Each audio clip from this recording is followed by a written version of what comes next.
Shu farzandga erkinlik berish haqida gapirib bering. Bola erkin bo'lsin imkon qadar.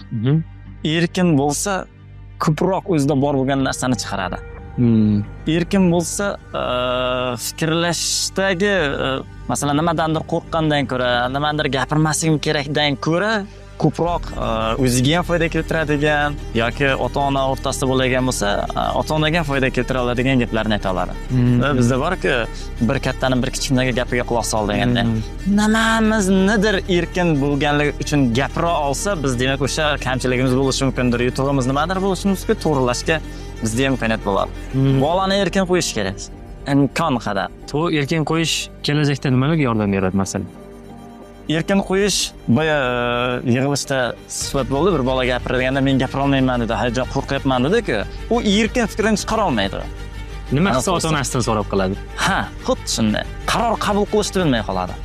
Shaxsiy fikri yo'q. Albatta, erkin bo'lsa, kattaroq ishlarni qilishga unda tavakkallik ko'p bo'ladi-dagan. To'g'ri, qayerdadir qoqilish bo'ladi, o'zidan ko'radi. Lekin o'sha qoqilishlar keyingi qadamlarda muvaffaqiyatga olib chiqishga yordam qiladi. Shunday. Zo'r. Erkin bo'lsin bola. Bu degani erkin bo'lsin degani bizda ota-ona o'yindan chiqib qolsin degani emas-ku. Ota-ona baribir o farzandni sen noto'g'ri qilyapsan, buni to'xtat deydi.